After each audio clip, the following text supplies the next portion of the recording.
vás u tohohle videa a v dnešním videu si rozbalíme tenhle mikrofon. Je to mikrofon HyperX Quadcast 2.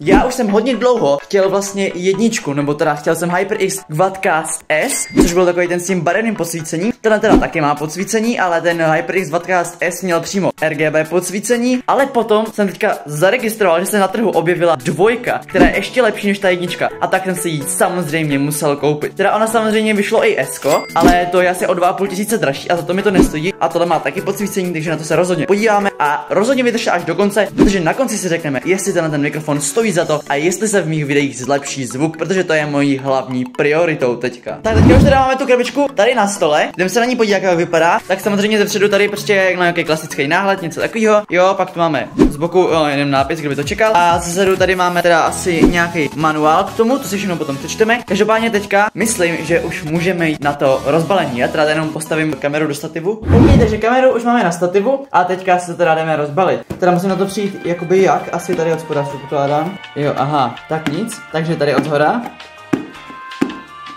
Mně vždycky šlo rozbalování. No. Reálně, to prostě vůbec nejde z toho dostat. Takže výkon máme otevřený, máme tady tu krásnou věc, mega se na to těším. Congratulations on joining the HyperX family. OK, kámo, už jsem mega natěšený, jdeme na to. Tady máme zase nějaké další papírky, nic extra zajímavého. Máme tady návod, jen se za chvilku pročteme, tak další kartička a teďka jdeme na to finální otvírání. Předpokládám, že to bude otvírat z této strany. Teda, aspoň doufám. Pokusím se vám to tady jednou rukou nějak udělat. A pánové, připravte se, jdeme na to.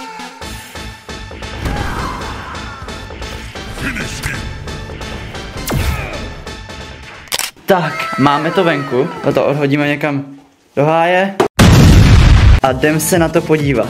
Takže 3, 2, 1.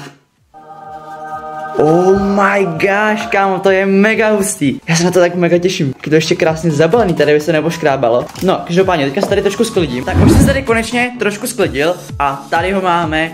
Krásný mikrofon, jdeme ho vyndat. Opatrně, já se úplně bojím, abych to nerozbil. Vlastně tady máme takhle držák.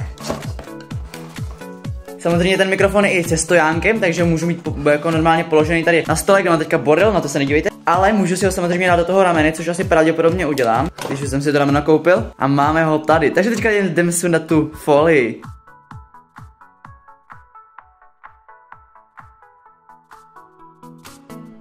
Oh my god, kámo, tak to je mega hustý. Kámo, jak je to krásně červený, to úplně to miluju. OK, takže už nám to krásně stojí na stole. A mě se kvapuje, jak je to vlastně jako pevný, že ani když drbnu do stolu, takže to vůbec jako nepadá, že to je úplně geniální, jak je to hezky postavený. Ještě to má tady krásně ten nastavitelný stojánek, se který můžete takhle hejbat. Teďka to jednou rukou těžko udělám zpátky. 6.5 hours later. A teďka to jdeme připojit do počítače. Tak je to mikrofon, který ani nepotřebuje tu zvukovou kartu, takže to je vlastně úplně geniální, že tenhle můj dřív, co tady mám normálně tu kartu, tak ten jí právě potřeboval, tady ten Scarlett mikrofon, a tohleto normálně připojíte jenom tady C konektorem, prostě nebo USB-C konektorem do počítače, takže teďka to jdem píchnout do toho mikrofonu. Teďka to píchneme ještě do toho počítače. Tak, zacvaknu to a mikrofon už nám svítí, kámo, to miluju, koukněte se na to, jak je to hustý. Koukněte se, jo, takže tady takhle se ten mikrofon stlumuje, když na to kliknete, tak se vám mute ten mikrofon. A teďka já se jdu ponořit do čtení návodu a jdu o tom něco zjistit, abych vám potom o tom mohl něco říct, takže jdu na to. Jo, tak to bude na dlouho.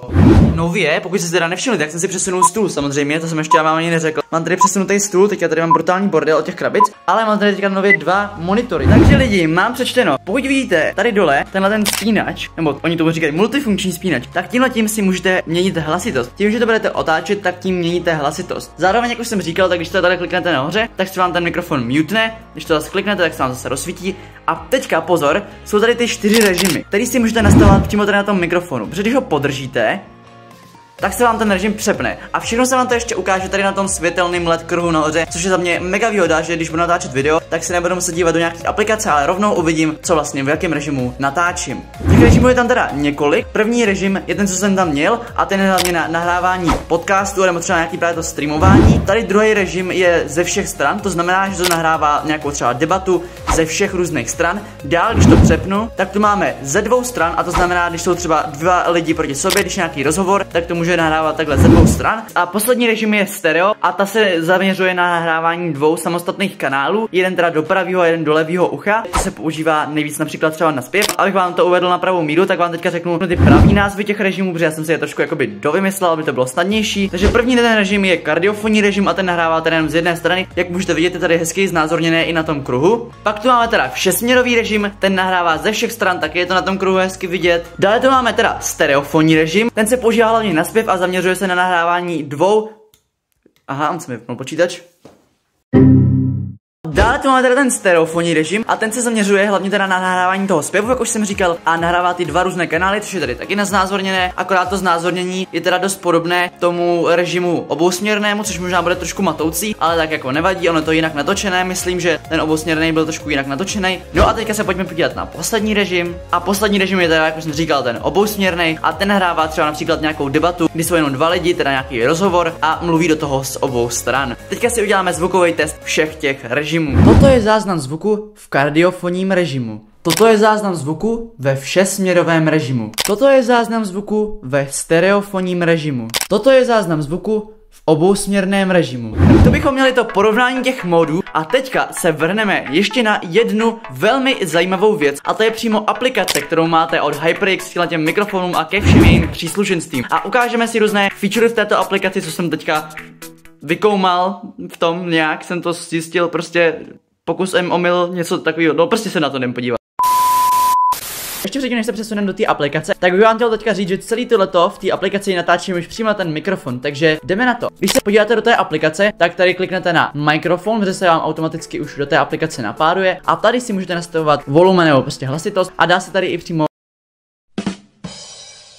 Tak se tady samozřejmě dají přenastavovat ty módy. Tady máte ten mod pro jednoho člověka, tady máte ten všestranný a můžete se takhle různě měnit. Potom tu máme ale tu zajímavější část, a to je tady v té části light. Když na to totiž kliknete, tak se vám tady ukážou různé efekty, co s těmi světly můžete dělat. Teďka nám ten mikrofon jenom normálně svítí, ale kdybychom chtěli, aby třeba tady je efekt lightning, takže můžeme zkusit třeba tenhle, a to nám bude dělat ten mikrofon tohleto. Teďka už dáme jenom add efekt a ten mikrofon nám i v reálu bude dělat ten efekt. Teďka pokud máte třeba právě HyperX Quadcast S nebo HyperX Quadcast 2S, tak se tady můžete kliknout na Light Sync a tady budete vidět právě i světla, která si můžete různě nastavit, i pokud máte teda ten mikrofon s tím RGB posvícení, což já nemám, takže mě to svítí furt stejně, ale to nevadí. A tady vidíte dokonce i ty efekty přímo. Pokud teda máte ten mikrofon HyperX Quadcast S, tak tady si můžete nastavovat ty různé barvy. A pokud bychom třeba zase chtěli ten efekt zrušit, tak se tady zase dáme do Lights a dáme si tady ten efekt a smažeme ho a už nám to zase žádné světlo dělat nebude. Tak to bychom měli a teďka si ještě zkusíme namantrovat tenhle mikrofon na tohleto rameno, kde teďka mám ten Scarlett mikrofon. Takže jdeme na to, ozvu se vám, až to bude hotový. Takže takhle ještě vypadá ten mikrofon, který je přímo na tom ramenu. Já myslím, že hustý, ne?